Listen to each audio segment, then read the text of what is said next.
Bienvenidos a Poncho Morado Podcast. En su cuarta temporada inicia este 3 de febrero, 4 de febrero, casi 21 grados amanecimos hoy, sensación térmica de 20 grados. Saqué mi abriguito para recibir a un amigo, un profesor, abogado, diplomático, escritor y sobre todo hijo orgulloso de Sabana Grande, de Boyá.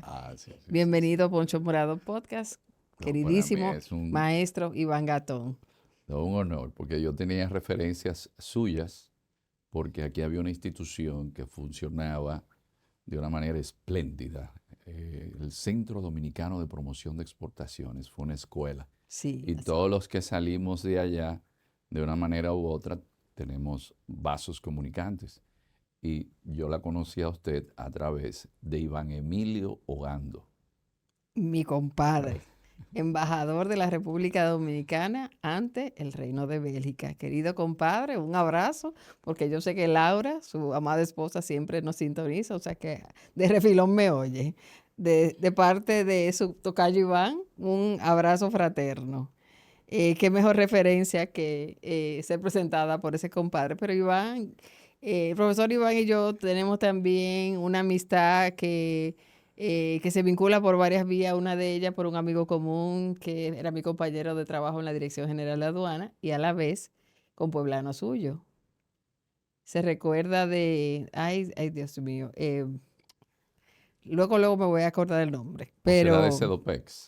no, Aduanas estaba conmigo en aduanas, un compueblano suyo, un señor eh, hermano de don Asdrúbal. No, pero don Freddy. Don No, que Freddy, Freddy es de perdón que Monteplata. tuvo un senior moment y Sí, no me acordé del pero nombre de don nuestro Freddy querido don Freddy. fue, bueno, en los últimos años fue como mi padre. Todavía no pasa Lo un día que sé, no siente ese vacío. Pero un hombre muy culto, era músico también. sí, En las tardes se le escuchaba a Bach. sí. Fue un O- compañero de es un trabajo hombre exquisito. Y estuvimos en la época de don Miguel Coco sentados junto al lado de el uno al lado del otro en un escritorio. con otro señor que Sí, nació con el bachillerato aprobado, que estudió en Bucarest, sí, que es claro. Jesús Díaz. Jesús Díaz, un abrazo a don Jesús que estuvo un tiempo en Suecia, compartíamos historias de Kalmar y Estocolmo. Gente maravillosa, la gente buena se encuentra. Profesor Iván, hoy vamos a hablar de un tema que ocupa al 2026, el nuevo orden mundial. Y si me permite una breve introducción. El pasado 21 de enero, el New York Times preguntó a 5 expertos hacia dónde creen estos que podría dirigirse el mundo. Según la línea editorial, cada uno ofreció una visión cruda de lo que podría traer el futuro. No obstante, en una cosa todos estuvieron de acuerdo. Dijeron que el mundo que conocemos está llegando a su fin. Algo nuevo ha comenzado. Para tratar el tema del nuevo orden mundial en este episodio inaugural de nuestra cuarta temporada, ya esto es un gobierno, un cuatrienio, nos honra recibir al profesor Iván Gatón, que ya hemos presentado con mucho orgullo y muy honrados de estar aquí en Poncho Morado Podcast, donde la cultura es una merienda compartida. Profesor, asistimos al principio del fin de la hegemonía de la democracia más fuerte del Occidente, protagonizada por los Estados Unidos, pero también por sus aliados en la OTAN. Me voy a permitir una pregunta doble. ¿Son las acciones recientes que vimos, sobre todo en enero, por parte de los Estados Unidos, del gobierno de los Estados Unidos, una confesa aceptación del liderazgo autocrático existente en Rusia y en China en el plano internacional? ¿Qué usted dice? Hace ya un año publicamos un ensayo en un libro del coronel Pedro Baños que se titula Geohispanidad, donde hacemos un planteamiento que hace muchos años que venía escribiendo sobre ese tema de un mundo post-occidental. Por eso en la estrategia de seguridad de Estados Unidos, Trump se refiere a Occidente y dice que ellos están llamados a proteger a Occidente. y habla de todas las deficiencias que tuvieron la administración Obama, la administración Biden, que cometieron un error garrafal que fue poner a Rusia en brazos de China. Entonces, esa estrategia de seguridad nacional, si vemos lo que dice, indica que el imperio no es lo que era. Claro. Hay una aquiescencia. Y por eso es que salimos de un mundo de reglas a un mundo de incertidumbres, porque el propio presidente Trump se hace unas Naciones Unidas a su medida, una nueva junta, donde hay que pagar $1.000 millones y él va a ser presidente aunque no esté en el Y es gobierno. por invitación. Y es por invitación. Estamos en un mundo donde los que mandan son hombres fuertes. Diríamos que un mundo de testosteronas, Trump admira ese tipo de gobernantes. Ujú. Y tenemos a un Modi en India, que es de esa misma estirpe. Tenemos a Xi Jinping en China, tenemos a Putin en Rusia y vemos cómo Trump, en ese giro que del mundo, podríamos hacer una analogía. Recordemos a Adriano, el emperador romano, que se dio cuenta que el imperio se había expandido mucho y dijo, hey, con los partos yo voy a tener que negociar. Yo siempre recuerdo los partos porque la primera vez que escuché hablar de ellos fue cuando Joaquín Balaguer, yo era un niño, en un famoso discurso, dijo, me han puesto los dardos de los partos. Cuando lo hicieron salir en el 78, los partos Claro. son lo que sería la zona de Irán. Ujú. Estaban allí, pero el Imperio Romano ya no podía extenderse tanto. La gente que va, por ejemplo, a España, se encuentra en Lugo una famosa muralla que se llama las murallas de Adriano. Es decir, ¿qué hizo Adriano? El imperio ya no se puede expandir más. Hay que rescatarlo. Y esta es mi esfera de influencia. ¿Qué es lo que está haciendo Trump? Dividiendo el mundo en esferas de influencia. Esa estrategia de seguridad no habla de África. Ahora, en América dice, los gobiernos, nosotros debemos simpatizar con ellos. Ejemplo, Ashura, que está ahora en Honduras, el presidente Trump dijo, voten por ese. Duraron 3 semanas contando los votos, pero al final del camino ese fue el que ganó. Y el expresidente de ese partido fue condenado por la justicia estadounidense por tráfico de drogas. Y el presidente Trump dijo que eso fue un invento de la administración Biden. Entonces, que el sistema judicial estadounidense se atreva a llevar a prisión a un presidente, a un expresidente, y lo encierre condenándolo a 45 años y que su hermano esté a cadena perpetua. Pero él lo soltó y ya. Ahí está el partido en el gobierno. Pero Milei, si no votan por Milei en las congresuales, Estados Unidos no va a prestar dinero.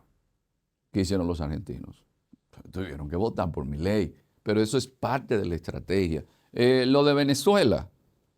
Bueno, ¿dónde están las mayores reservas de petróleo del mundo? Venezuela es un país inmenso, rico en minerales. ¿Quién está en Venezuela? Oh, China y Rusia. No, no puede ser. Y hago la acción que hice. Para mucha gente es positivo. Pero visto desde la perspectiva del derecho internacional, estamos viendo que ha sucedido lo mismo que en la Organización Mundial de Comercio.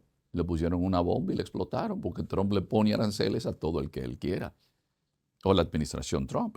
Entonces, en Venezuela solamente, ¿no?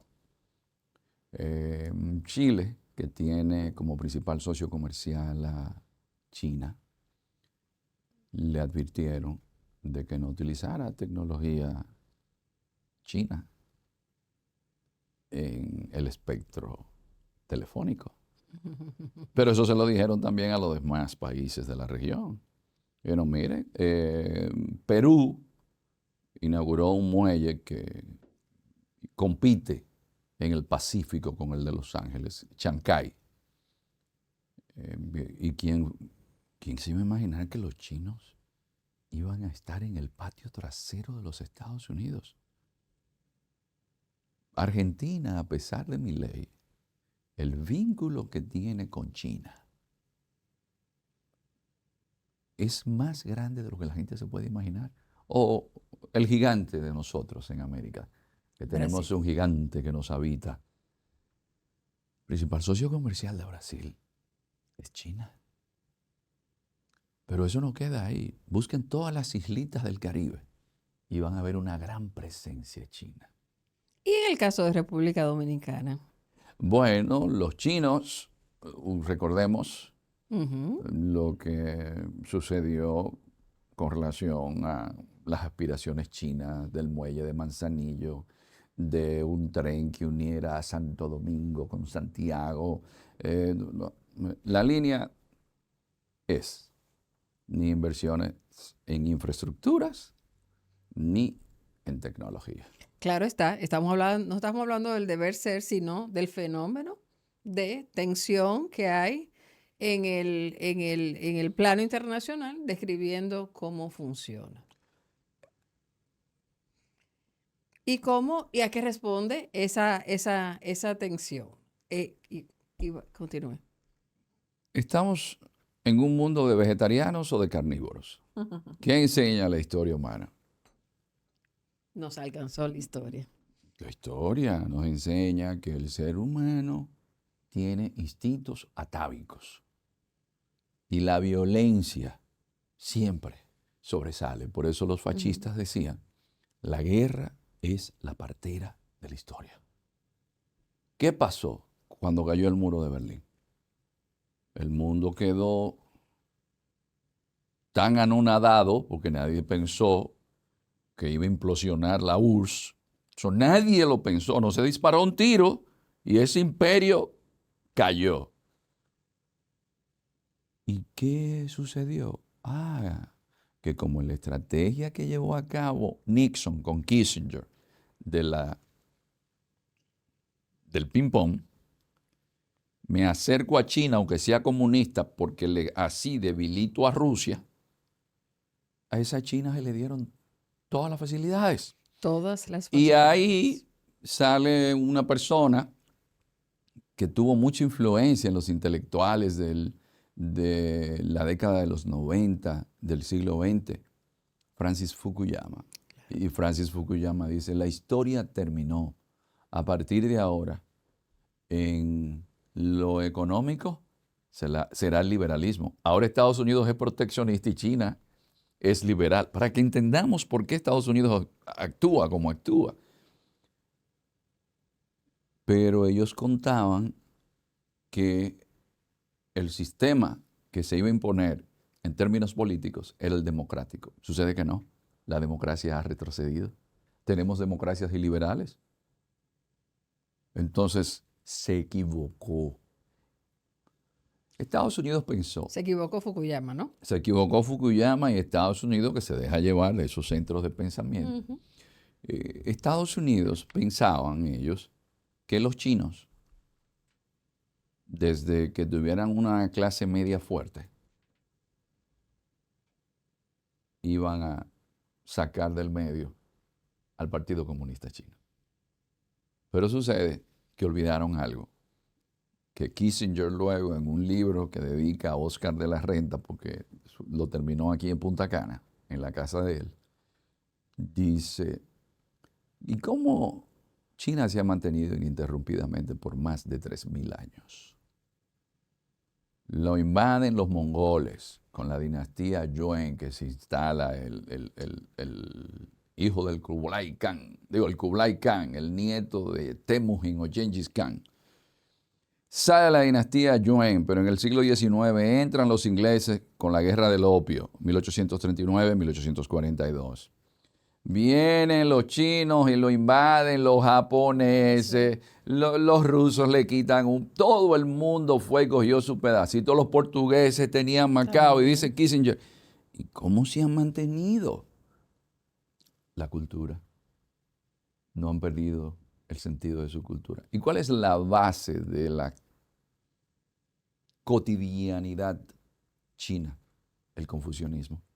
Entonces, olvidaron que en China hay una visión distinta al mundo griego aristotélico de nosotros. Absolutamente. Entonces se equivocaron y hoy China, de los 193 países que están en Naciones Unidas, tiene superávit comercial con 175, incluyendo Estados Unidos, que tiene un déficit comercial de más de 300.000 millones de dólares. Vamos a llegar a ese tema. Entonces, eso fue lo que sucedió. Estados Unidos se dio cuenta de que, oye, si sigue la globalización, si seguimos siendo vegetarianos, ¿qué nos va a suceder? Y es una frase que siempre utilizo con los alumnos en la universidad. Cuando usted no está en la mesa es porque usted hace el menú. ¿Y quién es que está disponiendo la mesa del mundo? Son los chinos, porque tienen convergencia tecnológica. Estamos hablando de que las tecnológicas chinas, que no entran las americanas, porque China tiene una gran muralla, que no es la muralla china que conocemos, es la gran muralla tecnológica. Allá no entra WhatsApp. El WhatsApp entra, pero entra solamente el mensaje escrito. Fotos y videos, no. Todo lo maneja el gobierno. Allá no vamos a tener una empresa de taxi estadounidense. No, ellos tienen su propia agencia. No vamos a tener un gigante para comprar por la internet que sea occidental. No, en China tienen su propia barrera. ¿Para qué? Para China. Porque, ¿qué significa China?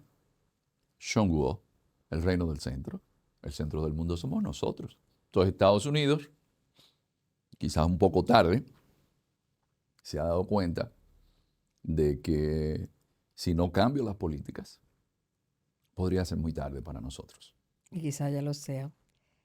Profesor, Mónica Dove, que fue una de las entrevistadas por el New York Times el mes pasado, hace poquito, hace una semana, se refiere al paralelo que ella estima que existe entre el momento de la firma del Acuerdo de Yalta en 1945 y esta situación. Es decir, ella hace un paralelo, yo diría que preocupante. Más que Yalta, yo diría que Potsdam. Ok. ¿Por qué? Porque Yalta estaba Churchill, estaba Roosevelt, estaba Stalin, pero en Potsdam es donde ya se reparten con papel en mano. Claro, en la ejecución. Es decir, ahí están Truman y Stalin repartiéndose el mundo. A ti te toca esto aquí. Recordemos, por ejemplo, en Grecia, los comunistas llevaban ventaja, pero en un papelito ya se había firmado. No, eso de Grecia, eso es de ustedes. Esferas de influencia. Esferas de influencia. A eso se refiere a Duff. Ella dice, el acuerdo funcionó, se refiere a Yalta y todo ese proceso del 40 posguerra, o de fin de la Segunda Guerra Mundial. Dice ella, el acuerdo funcionó porque se negoció, se delimitó y sirvió a los intereses mutuos de los dirigentes que entraban en una época en la que un conflicto mundial, porque se acababa el conflicto con Alemania, se acababa el conflicto del Pacífico, pero Rusia se estaba metiendo en Europa del Este, podría significar en ese momento la extinción. Sin embargo, dice ella, la situación actual, por el contrario, lo que señala es otra cosa. Ella dice, lo que está tomando forma hoy no tiene garantías de éxito comparable. En su lugar estamos entrando en un mundo en el que las grandes potencias buscan la dominación, sin normas, límites ni fronteras acordadas. Y usa la misma expresión que usted, de que es una lógica de esfera, pero sin delimitación de ellas. Entonces, ella es un poco apocalíptica. No sé si usted comparte esa visión. Más que apocalíptica, yo la perspectiva que daría es de filosofía política. Ok. Y ahí tenemos a Thomas Hobbes. Es un mundo hobbesiano, del Leviatán. El Leviatán que estudiamos en Historia de las Ideas Políticas. Entonces, estamos en un mundo del gran Immanuel Kant. Por eso se crea la Liga o Sociedad de las Naciones. Por eso se crea Naciones Unidas. Pero pasamos de un mundo kantiano a un mundo hobbesiano. ¿Qué sucede? Y no justifico para nada esas actitudes. Pero ¿qué sucede en un mundo hobbesiano? Que el grande manda y el chiquito obedece. ¿Y qué sucede con el poder? Que el poder en nuestra esfera se está quedando sin equilibrios. Los checks and balances, los equilibrios de poder, de los cuales nosotros vimos en el policentrismo de John Locke, vemos, para dar un ejemplo, Putin no necesita pasar por la Duma, pero estamos notando que en Estados Unidos el Partido Republicano ya no es republicano, sino trumpista, que Trump viene del Partido Demócrata.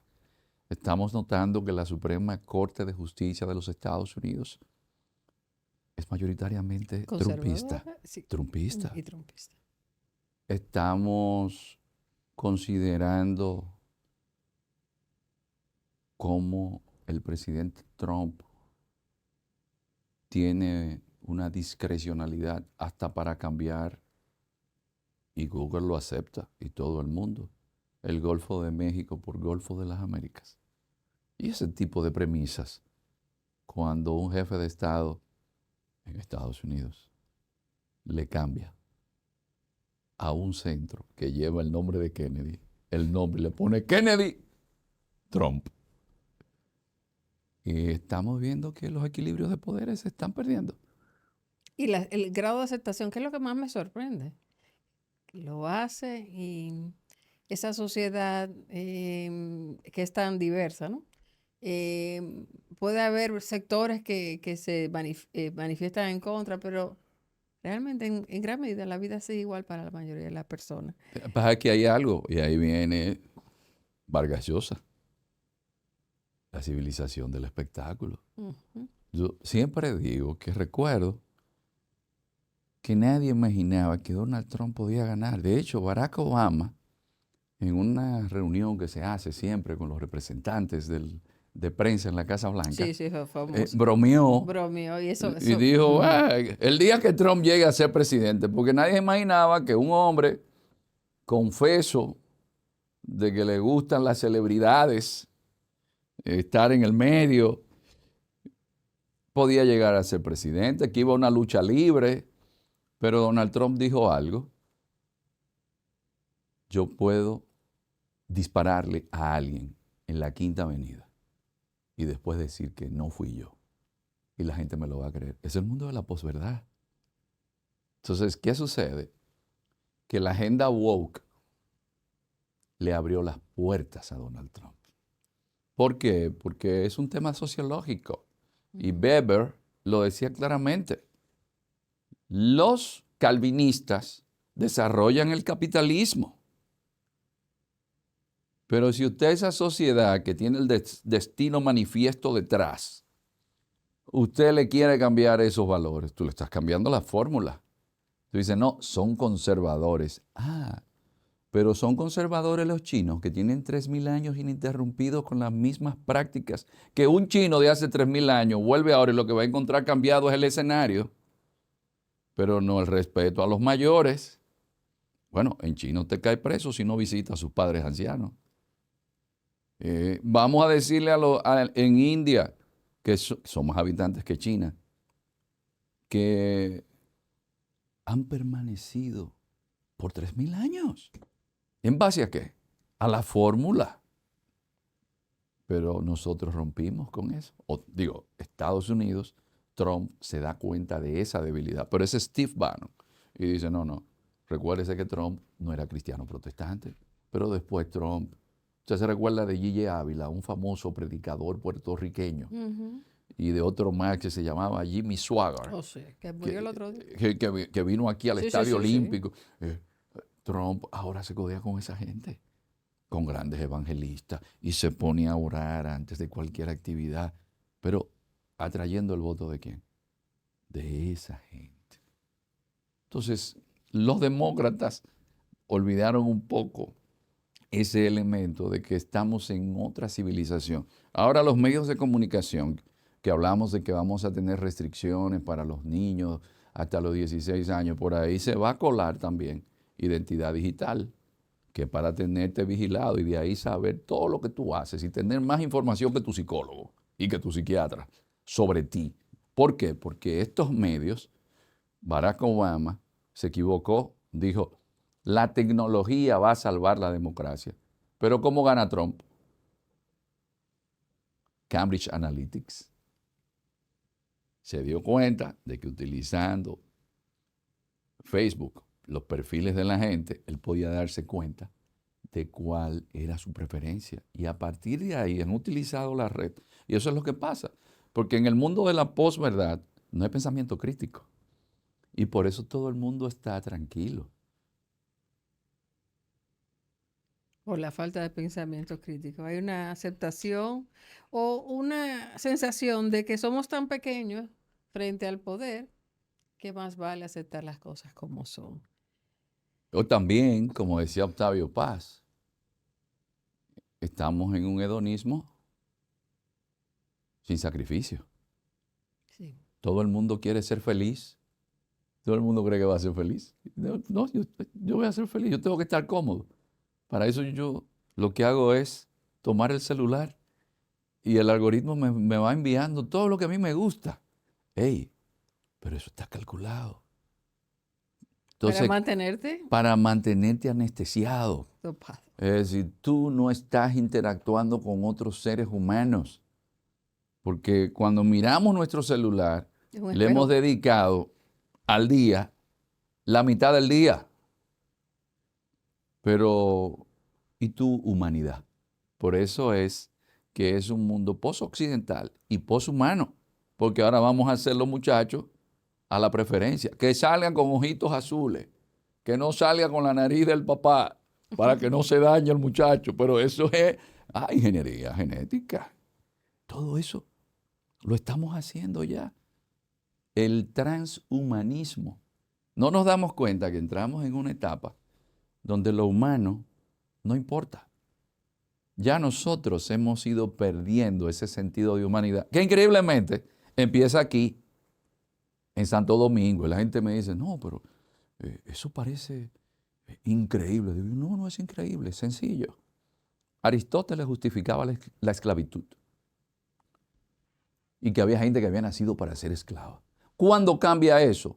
Cuando un sacerdote llamado Fray Pedro de Córdoba se reúne con sus compañeros dominicos y escriben un sermón que lo lee Fray Antón de Montesinos. Eso marca un antes y un después, porque dice, estos seres humanos son iguales que nosotros. Aprovechando que es una mujer, que a mí algo que me sorprende es lo ingrato que hemos sido con las mujeres en la historia. Isabel la Católica, en una cédula que le da Nicolás de Obando, le dice, mire, usted me los protege. Y a Colón le dice, ¿y cómo osa el almirante vender mis súbditos de las Indias? Eran iguales. Era un Ese pensamiento muy sentido. adelantado para esa época. Por eso es que nosotros en el tema de los derechos humanos y el derecho internacional somos pioneros en la región, porque ahí entra Francisco de Vitoria con el Ius Gentium. Por eso sale de aquí. Entonces, ¿cuál es el gran aporte que hace esa visión católica? El humanismo. Todos los seres humanos son iguales. ¿Por qué ahora la gente se sorprende? Porque en los Grammys un disco solamente cantado en español. Señores, que el español se le hizo gramática en 1492 con Antonio de Nebrija. El español es un idioma que se habla desde California, que no es un nombre americano. La gente dice California. No, espérese. California es una novela del medioevo español, donde Calafia, que vivía en una isla que era maravillosa, entonces como tenían esa influencia, le pusieron el nombre de California. Pero desde ahí, es más arriba, Angélica, se recuerda el famoso derrame petrolero en Alaska, Sí, del ExxonMobil. sí, en los finales de los 70. El puerto se llamaba Puerto Valdés. Valdés, Valdés. Exxon Valdés. porque ahí llegó Salvador Fidalgo. Es Eso impresionante. ahí se llama Córdoba. Los españoles eran dueños de Alaska y fueron bajando. Y ese español influencia. En todo el océano Pacífico solo se habla español, desde México hacia abajo. Pero aparte de eso, había un proselitismo católico que introdujo a los filipinos. Son 100 millones y pico de gente y creen más en la Virgen que cualquier español, que ya han dejado los españoles eso. Ujú. Pero, ¿qué sucedió aquí? Aquí llegó un señor llamado Fray Ramón Pané, un sacerdote que se dedicó a aprender las lenguas nativas. ¿Para qué? Para predicar. ¿Y qué hizo entonces ese catolicismo? Una inclusión.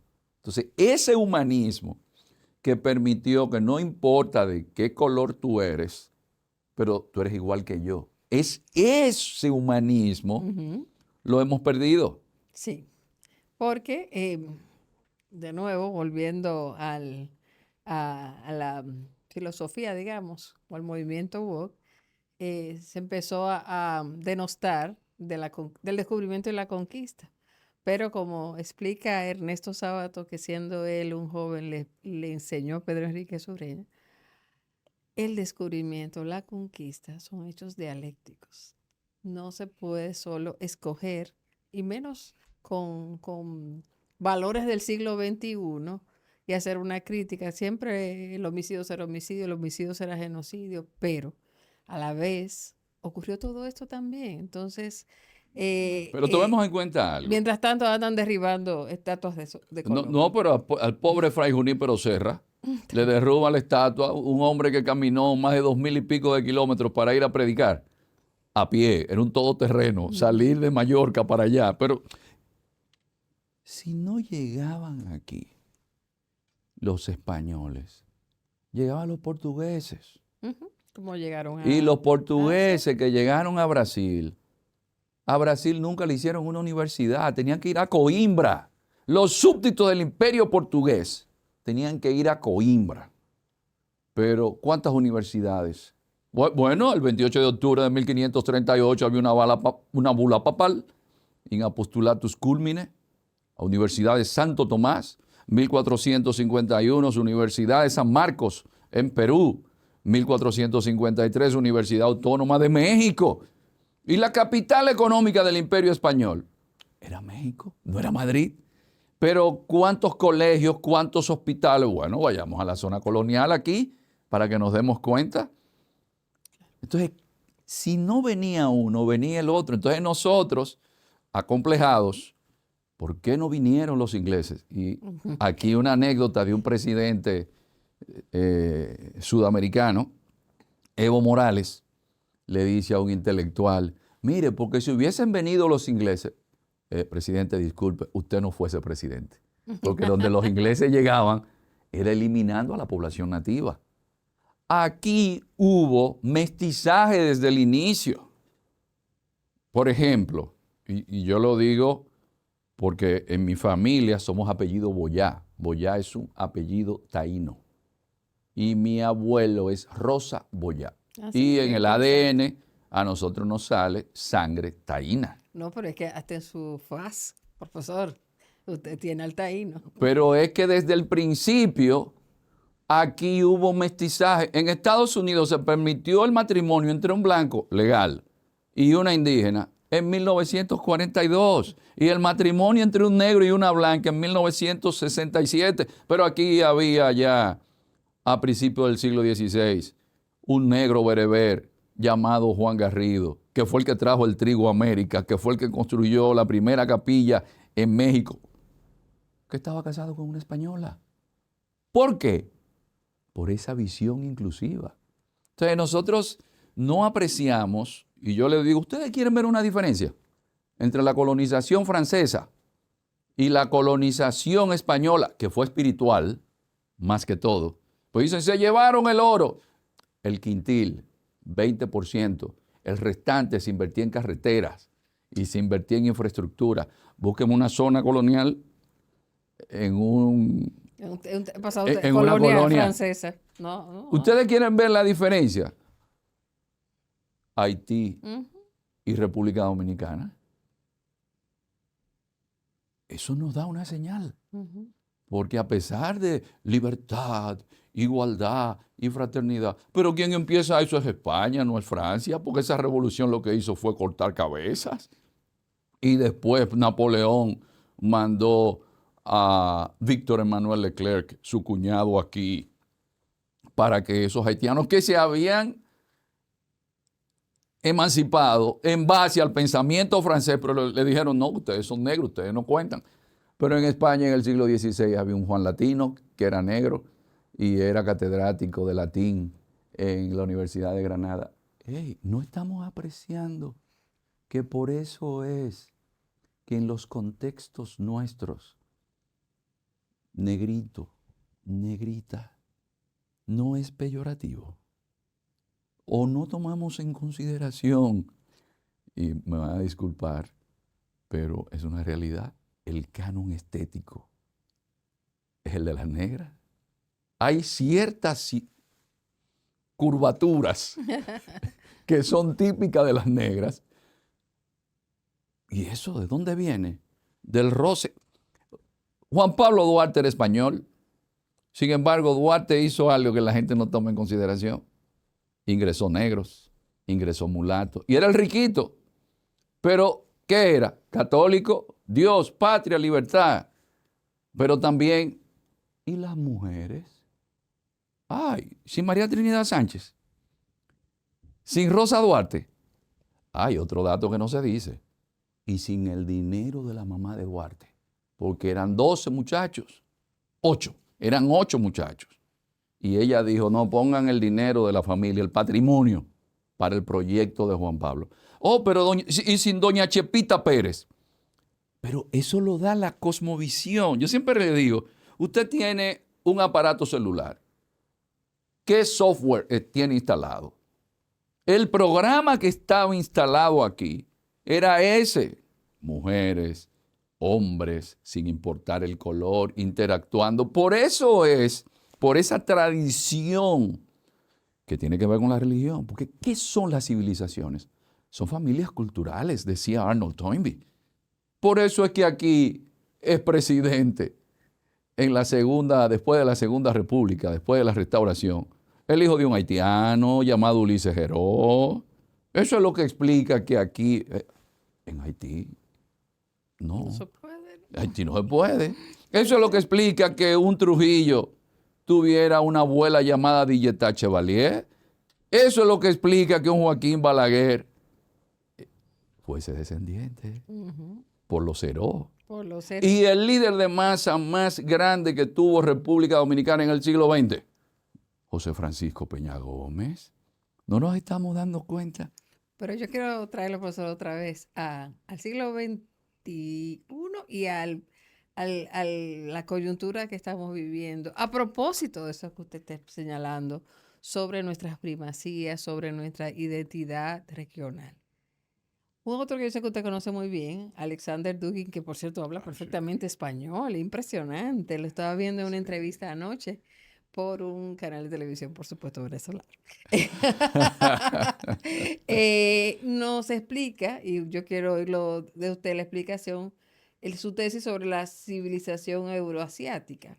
Y en esa entrevista y así en otros escritos, él se ha manifestado en ese, o sea, él explica, y quiero que usted sea que lo explique a la audiencia de Poncho, lo que es el mundo multipolar, y él hace mucho énfasis del rol que puede jugar Latinoamérica en ese mundo. Entonces le pido por favor para nuestros oyentes que explique cuál es esa tesis de Dugin del mundo multipolar, si es capaz de lidiar en equilibrio no cooperativo todas esas regiones que él reconoce ante problemas que pueden surgir en el futuro como pandemias, cambio climático, inteligencia artificial y otros riesgos como el terrorismo y la administración o mitigación de riesgos nuclear. Y en ese contexto multipolar, ¿cómo quedamos nosotros como región? Nosotros tenemos en la geopolítica premisas básicas, que son las que van indicando el, el curso que van a llevar a cabo los imperios. Dugin habla de un mundo multipolar, pero ese mundo multipolar reconoce que hay imperios, grandes Sí, sí, sí, potencias. sí, sí, sí. ¿Y qué sucede? Que hay otros que son potencias medias, Ujú. que podría ser, por ejemplo, Turquía, que tiene el acceso al Bósforo. La Eh, India. Bueno, la India pues, ya casi grande. la India ya se está poniendo los pantalones largos. Sí. Eh, Pero Canadá, bueno, su primer ministro Potencia media, se Canadá. llamó potencia Potencia media media. hace un poco tiempo, allá donde estuvieron ay caramba, en Suiza, en Davos. En Davos. Entonces, si tenemos grandes potencias, ¿qué vamos a hacer? Un ejemplo de ese multipolarismo. Ujú. Zelensky llega a la Casa Blanca. ¿Y qué le sucedió en la primera reunión? Es que, mira, Ni la ropa le gustó. te quito la inteligencia militar. Te quito las ayudas que te doy. Porque la gente dice, no, es la OTAN. Sí, pero la OTAN es Estados Unidos. El cerebro de la OTAN sigue siendo Estados Unidos. Porque los europeos ahora fue que se dieron cuenta que Estados Unidos tiene bases militares allá Estaban como un desde la chin. Segunda Guerra Mundial. A mí no me gusta dar la razón a Trump porque me hace mal, pero están como medio acomodados los otros miembros de la OTAN en términos de inversión. Entonces, ¿qué hacen? Hey, yo quiero que se resuelva lo de Ucrania. Pero no sabemos qué se negoció No, a no se cambio de sabe. lo de Ucrania, porque eso siempre se deja para desclasificarlo de aquí a 20 o 30 años.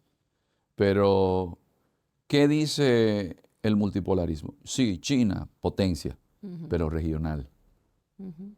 no global. No, nadie, no, es multipolarismo, Ringland. nadie o sea, no hay hegemonías. Pero yo me pregunto, me interesa su opinión, porque a veces lo de Dugin me suena a veces un poco como ciencia ficción. Quizá estoy equivocada, porque su expectativa es que eso va a funcionar.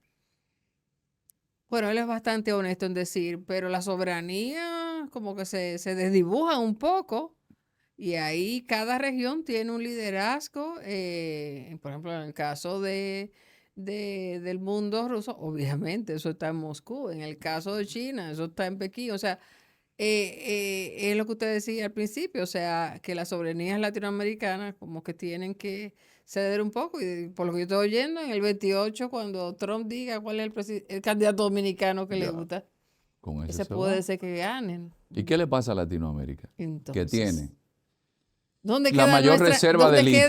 dónde quedan No, nuestros recursos y dónde quedan nuestras democracias y dónde quedan nuestras utopías? nosotros lo que vamos a hacer es, porque no tenemos también, como decía una de las figuras claves de todo ese mundo diplomático y económico del siglo XX, que era John Kenneth Galbraith. Él decía, ¿cuál ha sido el problema en América Latina o en Hispanoamérica? Que su élite política y económica no tenían un compromiso con el futuro de su pueblo, porque no era por falta de recursos. Y decía, miren Argentina, Brasil, pero Brasil es el país con la desigualdad más grande. Es más, América Latina tiene la brecha más grande entre ricos y pobres. Ah, y más violento que África. Ujú. Cuidado, que hay más muertos en nuestros países por tema de narcotráfico, etcétera, que en África. Pero la calidad de la educación. ¿Dónde está la calidad de la educación? Entonces, las materias primas. Bueno, nosotros quebramos una mina de oro aquí, que era la mina de oro a cielo abierto más grande que tenía el mundo, y quebró. ¿Qué ha sucedido con nuestros países? ¿Qué ha faltado esa élite? ¿Estará esa élite hoy? Entonces, ¿qué va a suceder? Si usted tiene la mayor reserva de petróleo, litio, que eso es fundamental para la industria automotriz del futuro, si usted tiene la mayor reserva de cobre, que el cobre es fundamental para la transmisión de electricidad, si usted tiene la mayor reserva de flora en la Amazonía, si usted tiene la mayor reserva de agua, el único acuífero que se regenera solo es el acuífero Guaraní. Y ahí tenemos el Amazonas, que eso no es un río, eso es un mar. Sí. Si usted tiene el 40% del hierro del planeta, pero la educación que usted le ha dado a su gente no le pueden agregar valor a esa materia prima, ¿en qué usted se va a convertir? En un proveedor de materias primas, que es lo que hemos sido. El futuro de nuestros países no es halagüeño. ¿Por qué? Porque no hay proyecto de Estado, hay proyectos de grupos políticos. Entonces, es un pastel donde estos 4 años o estos 8 años me tocan a mí. Y atención, que esto no es un tema ni de derecha ni de izquierda. No, para nada. La Qué bueno que derecha y lo la digo. izquierda han sido iguales de ineptos y de corruptos. Entonces, en un mundo en caos como el que estamos, ¿usted cree que estaremos a la altura de las circunstancias?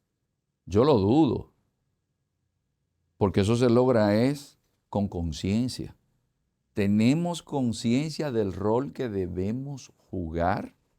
Entonces yo veo América Latina y veo, por ejemplo, países importantes como Argentina, como Colombia, como Venezuela, que usted dice, ¿y qué ha pasado en esos países? Porque nosotros olvidamos que Colombia tiene 70 años con guerrilla, pero en Colombia para salir de la pobreza, mínimo 4 generaciones. Un país rico. Entonces, México, Y grandes territorios, porque con cualquier país latinoamericano, comparado con los territorios europeos, que son países desarrollados, son. O sea, Europa México, entera cae en México y sobra México, en términos territoriales, quiero usted decir. recuerda, usted conoce muy bien las cifras Ujú, de muertos diarios en México, son 70 ujú. por violencia. Entonces usted dice, hey, ¿y qué ha pasado? Donde hay una repartición de parte de las grandes potencias. Lo que sí entre ellos tendrá que haber colaboración en temas que trascienden a un gobierno local, porque el crimen transnacional no es local. Ujú. Esos son los riesgos, sí. Los problemas que tenemos con huracanes más fuertes, Cambio con sequías más climático, sí. prolongadas, o por Esos ejemplo, globales. lo que ha sucedido Ujú. viendo en la Florida, en Orlando, las temperaturas hasta donde cayeron. Entonces, ¿esos problemas los enfrenta una potencia sola?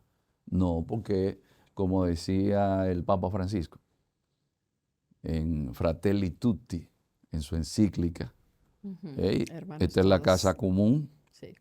Aunque Rusia esté allá, hey, recordemos la teoría aquella del aleteo de la mariposa.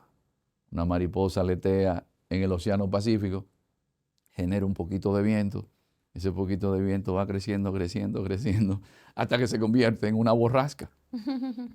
Vivimos en una misma casa. Ese es un desafío. El otro desafío es inteligencia artificial. ¿Dónde está la energía suficiente para mantener esa inteligencia artificial? Dígame. Dígame, ¿dónde está? ¿Qué vamos a hacer? Cambiamos el programa. Ya vamos a utilizar de nuevo energía atómica, porque eso es lo que va a ayudar, porque Francia demostró que ha podido ser competitivo porque el 70% de su energía es nuclear. Entonces, hay problemas comunes a toda la humanidad.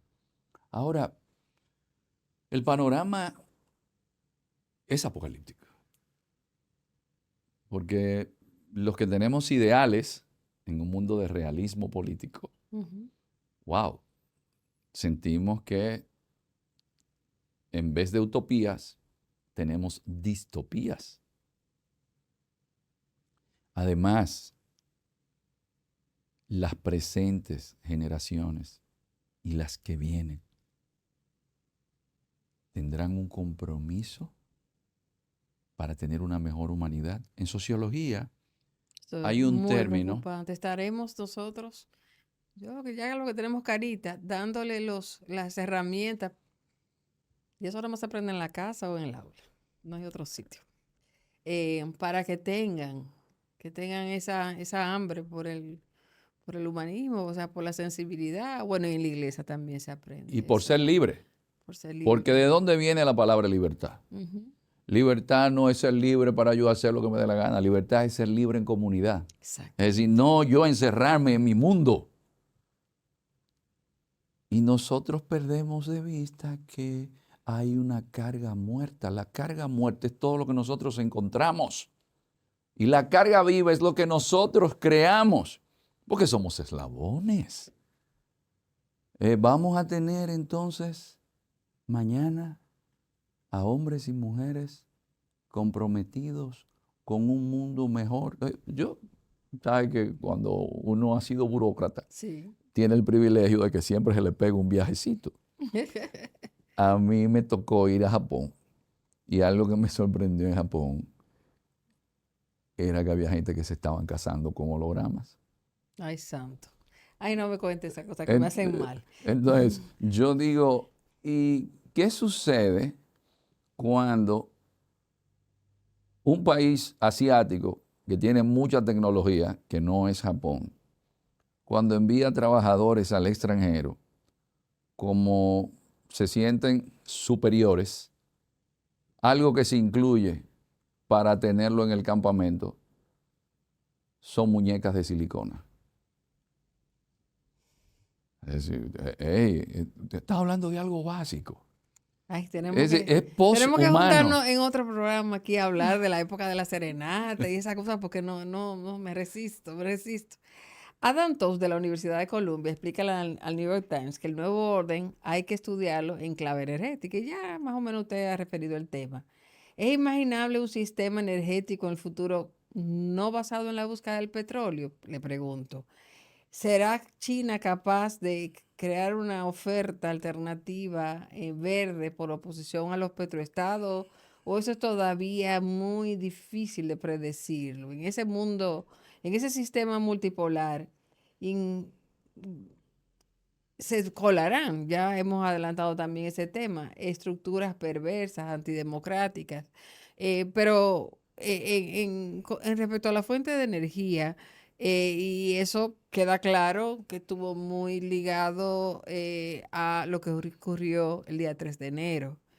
Em, ¿qué, qué piensa usted de ese movimiento específico, el del 3 de enero? Y también el intento durante ese mismo mes pasado del presidente Trump de hacerse de Groenlandia como, entre otras razones, su capacidad, o sea, por la potencia, es decir, por los recursos energéticos que pueden venir de ese territorio, que es un territorio donde que además es una nación. Y todo este tema de la conquista del Ártico a la luz de esas posiciones estratégicas. Guerra Blanca, A ver, Guerra en el Blanca. frente ártico del Oh, conflicto ay, pero mundial. qué buen libro. Eso ¿El es, autor? es Marcio Mian. Muy bien, adelante. Eso es digo, hay otro trabajo ya sobre Ujú. geopolítica del Ártico viejo, pero este es el más reciente. Eso da para un episodio solo, pero denos por lo menos las pinceladas. Bueno, con el tema energético, quizás con el petróleo hay confusión. El Ujú, petróleo apenas un 15% se utiliza como combustible. El restante 85% se utiliza en derivados del polipropileno, que son más de 500. ujú. Se utiliza incluso como fertilizante y se utiliza en las mujeres cuando se ponen Pero, implantes, porque eso viene del petróleo, la silicona viene de ahí. ujú. Entonces, Estados Unidos tiene la fractura hidráulica con el shale gas, que es el gas de esquisto. Estados Unidos es autosuficiente, pero no es lo mismo cuando usted maneja el petróleo que sale del Medio Oriente y maneja el de aquí, ya las cosas cambian. En materia energética, los chinos, que esto es interesante, los chinos tienen una base científica en Neuquén, pero ahí nadie entra. Y desde ahí envían sondas al lado oculto de la Luna, porque a China la dejaron fuera de la NASA, de los experimentos conjuntos, de los viajes en conjunto que hacían los rusos y los americanos, que se apoyan mutuamente. ¿Y qué anda buscando China? Fuentes de energía en el espacio exterior. En el espacio, porque Pero aquí la ya, próxima frontera. aquí ya, China tiene los más elevados desarrollos en energía no convencional. Entonces, se están buscando fuentes desde otros ámbitos, que es más allá del petróleo. Y siendo honesto, la energía nuclear no es un problema, siempre y cuando no se descuiden, como Claro. se descuidaron en Chernóbil, Claro. o lo que pasó en Que casi Fukushima. nos vamos ahí toditos. Por suerte, en ese año yo todavía era un ignorante. Sobre todo aquella vez que se pensó que fueron dos eventos, Chernóbil y cuando una vez en Rusia creían que habían lanzado, Estados Unidos creía, creo que fue en el 83, que Rusia había lanzado una bomba atómica. Por cierto, yo lo que vi era en TV en esa época y no me enteré. Pero casi nos vamos. No, pero ese mundo el ser humano, bueno, hasta donde ha llegado el mundo, es posible que pueda tener más fuentes de energía. Del mar, del oleaje se saca Claro. energía también. Ujú. Sí, Es la decir, ciencia descubrirá otros recursos, otras. y ya vamos, nadie pensaba antes en energía solar. Yo recorro la frontera Ujú. y me encuentro comunidades que tienen sus paneles solares. Es más, hay en Tilorí, en la carretera internacional, un Ujú. panel solar que cobran para que la gente ponga el celular ahí a cargar. ¿En ¿En serio? serio? Por ¿Serio? cierto, cuando usted vuelva por ahí con nuestro amigo Carlos García Licó, un abrazo para Bebeto que seguro estará oyendo. Que dice, manda a decir don Ricardo Tejeda que no nos dejen, que nosotros queremos ir al próximo paseo. Paseo no, porque eso es algo más que un paseo, eso es un peregrinaje de conciencia. Yo digo que es lamentable que a nosotros no nos hayan enseñado el sentido de la gratitud hacia la tierra en la cual nosotros le debemos todo. Gracias a Dios, yo empecé a botar clorofila de Sabana Grande de Boyá desde los 21 años yendo a Taiwán y he andado por algunos sitios del mundo. Ujú. Yo quiero que me digan cómo es que nosotros no apreciamos La tierra. en 48.442 kilómetros El cuadrados paraíso en que... donde nosotros vivimos. Entonces, conocer la frontera es un acto de gratitud hacia ese país que le da a uno la nacionalidad. Yo, como persona que tengo que representar el país como catedrático, ¿cómo yo lo represento bien si yo no lo conozco? Ahora, si yo no te conozco bien, yo no estoy enamorado de ti. Yo no te quiero, porque solamente se representa bien lo que tú conoces. Entonces, conocer la frontera para mí es amar el país. Para mí ha sido como una especie de renacimiento espiritual, sobre todo porque me he encontrado ejemplos de comunidades que el Estado ahí no le hizo ni el camino vecinal, ni el acueducto, no le puso luz eléctrica, no le hizo la escuela, y la comunidad hizo todo eso con recursos propios y nadie coge prestado ahí. Y un dato importante, no hay banca de apuestas. Ah, muy bien. Sí, es una comunidad que se llama Fondo Grande. Yo le he hecho muchas relaciones Ujú. públicas. ¿Por qué? Porque de ahí hay muchachos que hablan mandarín, que tienen PhD, ¿Cómo va a ser? graduados en Taiwán, con el sacrificio de quién? De sus padres, Y Y de la como dice don comunidad. Luis, que es el patriarca, Ajá. no, a veces en la iglesia se aparecían alguna gente y me llevaban 200 o 300 pesos para Ay, que yo se los mandara a los muchachos en San Cristóbal. Porque en esos tiempos, imagínense, ni teléfono había, no es como ahora. no, yo Teníamos sé. que ir a Loma de Cabrera y comunicarnos allá. Entonces, cuando usted ve una comunidad que hay un joven que es poeta y que publica libros y que los miembros de la comunidad se aprenden la poesía, usted dice, pero mira, ¿y nosotros en qué estamos? Pero esa gente, el Estado no llega ahí, el Estado no le da nada. La energía eléctrica que tienen fue una señora de 78 años que en una reunión en Loma de Cabrera en la iglesia le dijeron que el agua producía electricidad. Y ella dijo, ¿cómo? Pero en mi pueblo, en mi campo hay un río. Y de ahí vino. Pero no es que sea una señora de 78 años. El relevo generacional. ¿Quién administra hoy el acueducto y la hidroeléctrica? Una niña de 23 años. Oiga, ¿y qué mejor ejemplo nosotros queremos como país? Bueno, pues sí hay un humanismo dominicano que quizás no está en Santo Domingo y en Santiago, pero está en esa zona. Y eso es un tema para quizá un viaje del poncho hasta allá. Yo soy hija de un fronterizo, porque soy hija de un ibero, y mi familia política es de la descubierta, o sea que creo que reconozco gestos que vi en mis abuelos, en mis padres, en mis tías que viven, algunas de ellas todavía abrazo para ellas, y que no se pueden perder, y que sí, sí está ahí la humanidad que necesitamos para estos tiempos Y tan la solidaridad, porque mis conocimientos en detalles distópicos. sobre la frontera, de cosas que yo no he visto en ninguna publicación en el país, fue una gentileza de don Alberto Perdomo, del primer gobernador que tuvo Jimaní cuando Trujillo lo funda, que fue don Pasito Ramírez, el padre Claro. de la esposa del maestro Alberto Y abuelo Perdomo. de nuestra amiga Wanda, perdón. Bueno, que el libro, Wanda tiene mucho que ver con el libro, porque Claro, ella fue la ella fue secretaria. la secretaria del libro. Hay que traer a Wanda, Y hacer esa ahí yo historia. aprendí detalles, por ejemplo, de los pinos del Edén, de Ángel Félix, de la Sabana Real. Eso está más alto que Constanza, Sí, 1369 bellísimo. metros.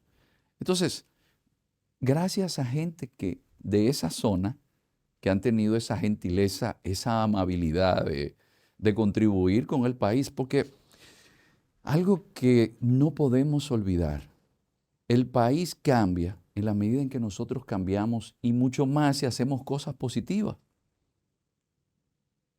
Y de esa zona, bueno, yo fui un día a Neiva y me encontré una estatua del poeta Perdomo, Apolinar. Apolinar Perdomo. Digo yo, oh, pero yo no sabía que era de aquí, de Neiva. Oh, sí. ¿Y sabes que murió en la pandemia del 18? No, Sí, no, él no. fue una víctima de la gran pandemia que que siempre se habla en paralelo de la pandemia del COVID de 2020 y de esa otra. Él fue una triste víctima. Profesor, Margaret Macmillan de la Universidad de Oxford en el mismo tema dice al New York Times, vivimos en una época de lo que se ha llamado incertidumbre radical. Estamos en una transición en la que el sistema anterior se está desmoronando, pero aún no sabemos qué vendrá después. Quizá las cosas se resuelven pronto en una nueva normalidad. Optimista la señora. Pero si la historia nos sirve de guía, y yo creo que la historia hay que leerla, escucharla, conocerla y vivirla, no deberíamos contar con ello, sino prepararnos para un periodo prolongado de volatilidad. Mi pregunta para usted. ¿Qué somos o qué deberíamos ser en Latinoamérica en esta correlación de fuerza? Específicamente, una pregunta más concreta. Nosotros somos parte de Occidente culturalmente, como usted bien explicaba hace un ratito. Es decir, que en esa concepción de un bloque, por ejemplo, como dice Dugin, euroasiático, nosotros tenemos ascendencia cultural, porque nuestra religión nació en Asia, bueno, en el Middle East, como dicen en inglés, pero tenemos también, o sea, una formación política, jurídica, romanista, para decirle, bueno, para no hablar de literatura más, pero naturalmente. tenemos una fuerte influencia del país del norte porque somos un país caribeño, por razones económicas y otras que son muy evidentes. Entonces, en esa nueva realidad, a veces me pregunto, bueno, sí, ahora hay que lidiar con esta nuevo corolario de la doctrina Monroe que llega desde Washington, pero no dejamos de ser un país con muchos vínculos de diferente naturaleza con la Unión Europea. Debemos tener, pienso yo, me pregunto, vínculos. Debemos nosotros preguntarnos si República Dominicana debería buscar vínculos en el sur global con la India, o es que se nos va a prohibir, no decir, no, deje eso, que usted pertenece a este hemisferio. No, hay espacios en los cuales usted se puede mover, siempre y cuando eh, tenga la debida prudencia. Ujú. ¿Por qué? Porque lo que vemos en la administración Trump es, si tú no estás conmigo, tú estás contra mí. Exacto. Entonces, tus remesas, ¿de dónde llegan? Eh, el DRCAFTA, las Ujú, zonas francas, ujú, el 60% de tu turismo. ujú. Sí, profesor, pero Eh, eh, eh, es cierto que el primer socio comercial de la República Dominicana es Estados Unidos, pero el segundo es España. sí, pero nosotros, ahí está el Ujú. asunto. Nosotros, conscientes de eso, lo que debemos es buscar la forma de diversificar. Y la gente me habla mucho de Europa o Sudamérica, y yo digo, no, Por ahí no es. es aquí mismo, Ay, ¿cómo es la cosa? al lado y en las otras islitas que están por ahí. Siendo profesor, que tengo más de Qué gran 23, verdad, es al lado. que tengo 23 años yendo a Santiago, a Pucamaima, ininterrumpidamente a dar clases, me encuentro con unos alumnos de Puerto Plata que tienen un barco que llevan ¿qué? Hasta agua para venderla ahí en las Bahamas y en las Así, islitas turcas y así es. caicos. Pero nosotros tenemos el 18 al 20% de la población de Antigua y Barbuda. Un país pequeñito como Santa Lucía le compra a República Dominicana más de 50 millones Ese de es un viaje dólares. que yo recomiendo tanto. Usted puede coger un crucero. Voy a hacer la publicidad gratis a Costa Pacífico, conocer esas islas. Y si usted es joven, hágalo. Y darse cuenta que cuando amanece una de esas islas, que usted está enfrente de una isla que es del tamaño de Piantini. Vamos a hablar claro. Y que en algunas de ellas, perdón la interrupción, ha sido la comunidad dominicana que ha levantado a esas poblaciones de momentos de presión económica. Hay que prestarle atención. ¿Por qué nosotros no prestarle atención a nuestro mercado natural, que es el Caribe? Es más, usted no necesita ni siquiera un motor, porque hay una corriente de agua que pasa frente al malecón, que lo lleva directo allá. Ay, sí, No es ¿verdad? así, hay Como una vinieron corriente sí, de agua sí, que sí. baja allá, Sí, que sí. se los lleva hasta Así los allá. taínos se Entonces, montaban. ¿por qué nosotros no explotamos más el Caribe? ¿Por qué nosotros no le damos becas a los muchachos de esos 14 estados que tiene el Caribe para que cuando terminen la universidad tengan influencia en base al soft power o poder blando Claro. de República Dominicana? Sí, ¿Qué significaría para nosotros que en islas que tienen 100,000 habitantes, eso es una inversión como Estado? Vamos a llenar aquí las universidades de gente del Caribe. Ahora, son 14 votos en Naciones Unidas. sí. Son amigos que vamos a tener. Ah, y eso nos da a nosotros algo que Cuba nos demostró. Cuba tenía mucho peso político. ¿Pero por qué? Oh, escuela de cine, escuela de medicina, eso es poder blando. Pero nosotros no hemos explotado el Caribe. Y un mercado que ahora, recientemente estuve en La Habana y me sorprendí cuando los productores de huevos aquí tuvieron problemas para vender huevos en Haití. Buscaron otro mercado. ¿Y cuál fue ese mercado? Cuba. Ahora, los huevos que se consumen en Cuba salen de aquí, porque esa es otra de las cosas que no nos hemos dado cuenta. Este país produce comida para 11 millones de gente que vienen aquí, o 10 millones. Ujú. Para nosotros y para los que nos Y para los visitan. que vienen, porque tenemos una tierra fertilísima, tenemos el país entero lleno de ríos. Y algo que debo decir positivo de la democracia, que le saco en cara muchas cosas. Y en estos días había gente un poco molesta porque después de una reflexión a partir de una confesión de un amigo que tiene ya 85 años, él en el exilio en La Habana, don Juan Bosch, dijo que la élite trujillista gobernante era un desafío para la democracia. Es más, Juan Bosch llegó a decir que lo que hizo grande a Trujillo fue esa capacidad de gerente y tener una élite política gobernante, pero la democracia se ha quedado atrás en cuanto a eso. Ujú. No, yo digo la democracia porque ha faltado gente con vocación de servicio del Estado, pero hay un punto positivo y es que ese programa de reforestación que se inició en el 1967 y que impuso el subsidio al gas licuado de petróleo, no lo ha quitado ningún gobierno. Todos han seguido. Y la masa boscosa de República Dominicana ha aumentado. Y ahora, por primera vez, la democracia, en nuestra espada de Damocles, que es Haití, se pusieron de acuerdo todos los partidos políticos. Todos. Eso es positivo. Claro que sí. Entonces hay que resaltar ese Lo elemento positivo. positivo, pero hay algo Y maximizarlo. que me corroe el alma, ¿El qué? porque yo estoy pensando en los nietos. Van a comer varilla y cemento.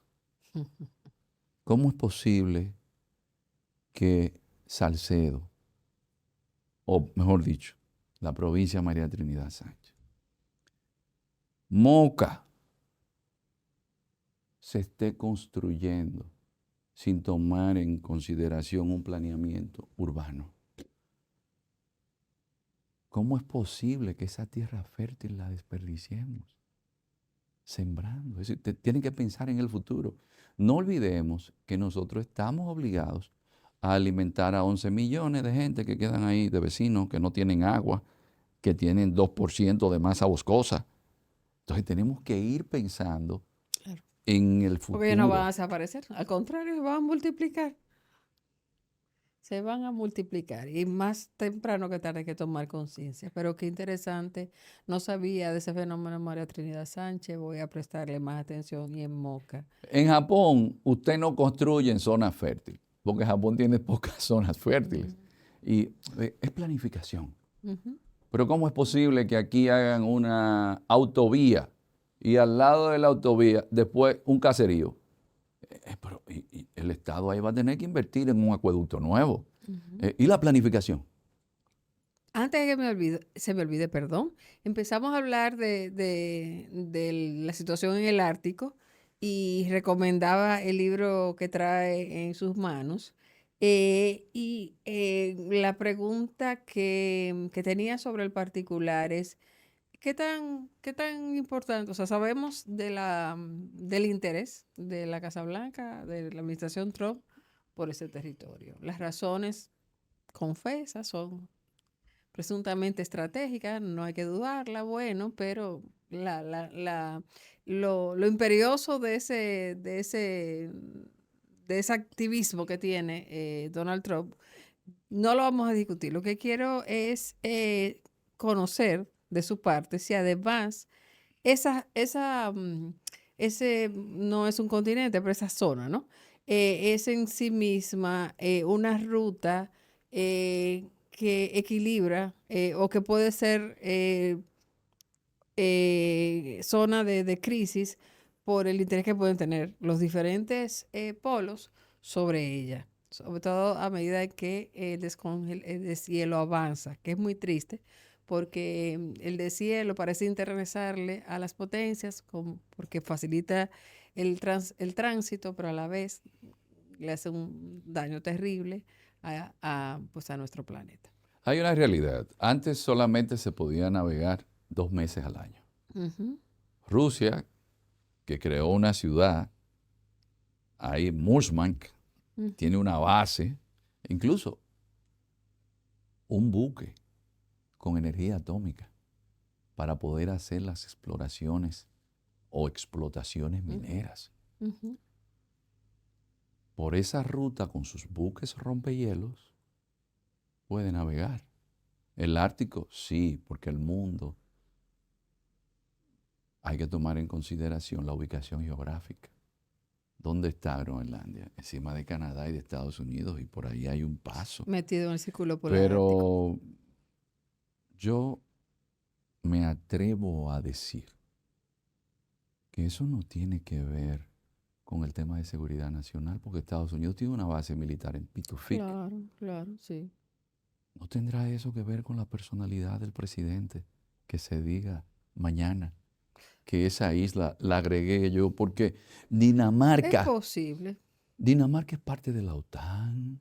Sí, claro. Eso ¿Y es quién anda por la un OTAN aliado. si no es de Un manos aliado de que te Estados ayudó en la Unidos? guerra del Golfo, por Dios. Pero ¿no será esto un tema de personalidad?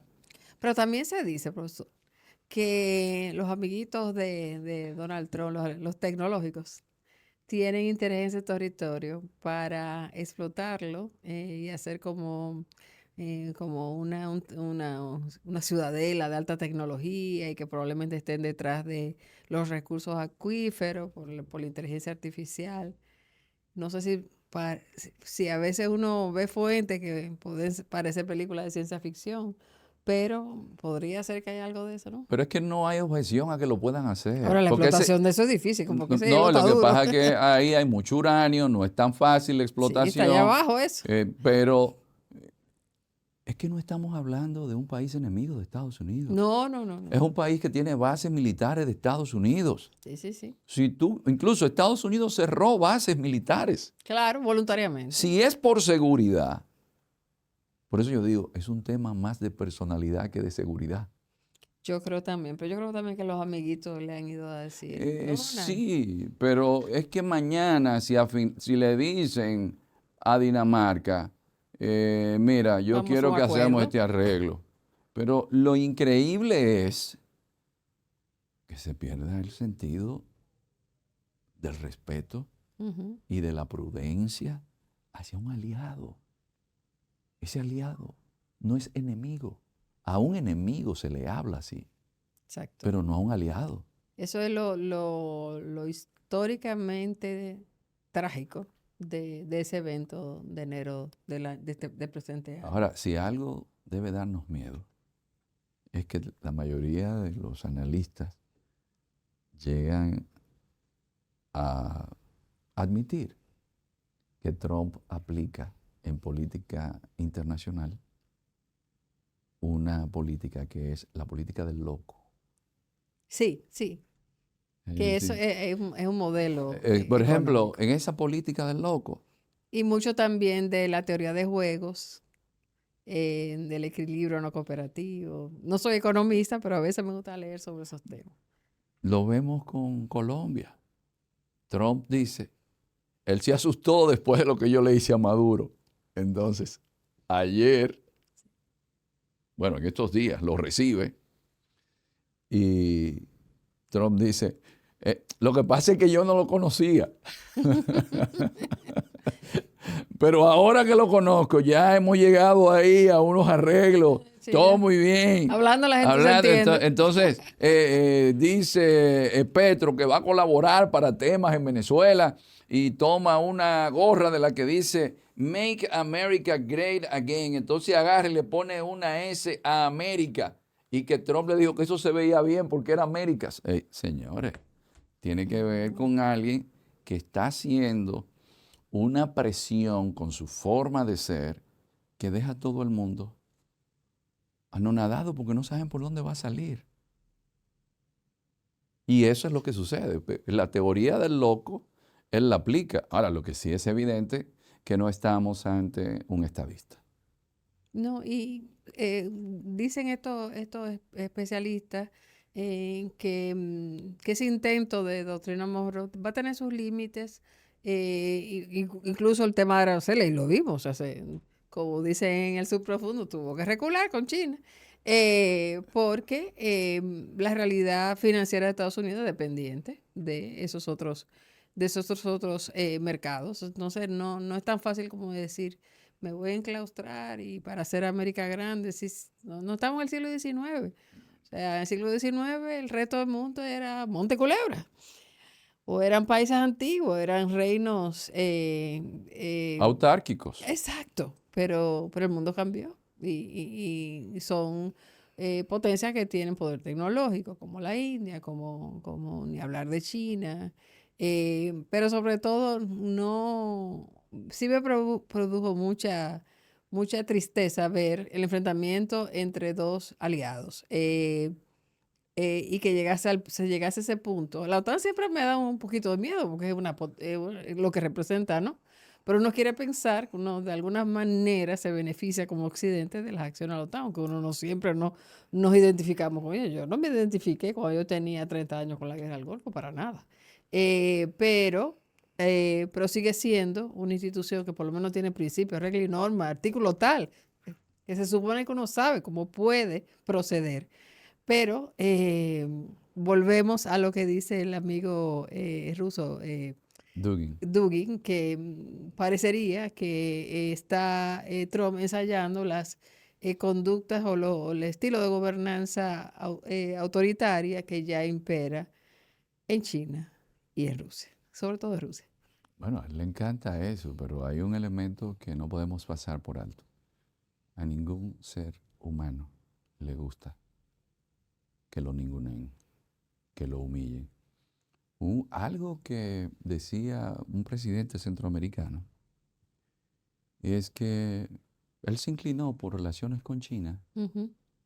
y él se sorprendió cuando él llegó a China, le pusieron alfombra roja, porque los chinos tienen ese sentido.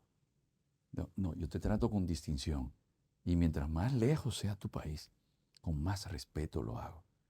Y entonces él decía, cuando yo fui a Washington, me entraron por el despacho de Condoleezza Rice y cuando yo vine a ver, estoy en el despacho del presidente. Pero no me dieron ese trato. Entonces, tienes que Tiene que haber tratar bien honorabilidad. a una Canadá como usted pone a Canadá, a Carney, diciendo, es que Canadá debe ser el próximo estado de nosotros. No, pero a tu aliado. Entonces, hay formas. Y ahí yo voy de nuevo a los griegos, que es un término en geopolítica. Se llama hybris o hybris, que es cuando se pierde el sentido del límite, la desmesura. Y eso puede tener consecuencias no intencionadas, porque la sociología muestra eso. El ser humano hace la historia, pero no la diseña, porque hay consecuencias no intencionadas de los actos que nosotros hacemos. Y eso, ¿qué hace? Si eso es a nosotros, que somos los aliados, que nos trata así, hay algo de dignidad. Muchísimas gracias por este programa. Yo creo que el mensaje de mantener el sentido de dignidad es lo que nosotros, como individuos pequeñitos que somos, frente a estos cambios tan grandes, debemos conservar. Antes de subirnos en ola, en aplaudir o denostar o juzgar o criticar, sobre todo hay que tener mucha delicadeza, por ejemplo, mucha empatía con el pueblo venezolano, que es un pueblo que está repartido en una égida, en el exilio, un exilio forzoso económico, y ponerse un poco en los zapatos de esa población, la que está dentro, la que está afuera. Pero sobre todo, yo creo que lo que aprendimos no primaria, desde kinder, sobre moral y cívica, sobre valores democráticos, eso no podemos amenazarlo porque nos convenga estar en buena con la Casa Blanca de hoy. Hay que tener dignidad y hay Sí. una visión ontológica Ujú. donde el ser humano debe preocuparse por ser. Hay que ser, en vez de pensar solo en poseer. Y a usted lo respetan en la medida en la cual usted se respeta. Por eso es que los pequeños debemos estar unidos. El doctor Martin Luther King decía, la única forma que alguien se te sube encima es cuando tú te agachas. Entonces, no nos agachemos mucho. Excelente última línea para este episodio. Profesor y amigo Iván Gatón, muchísimas gracias. Espero que esta sea la primera de muchas visitas y que sea el Poncho que visite los espacios que usted ha creado, sigan.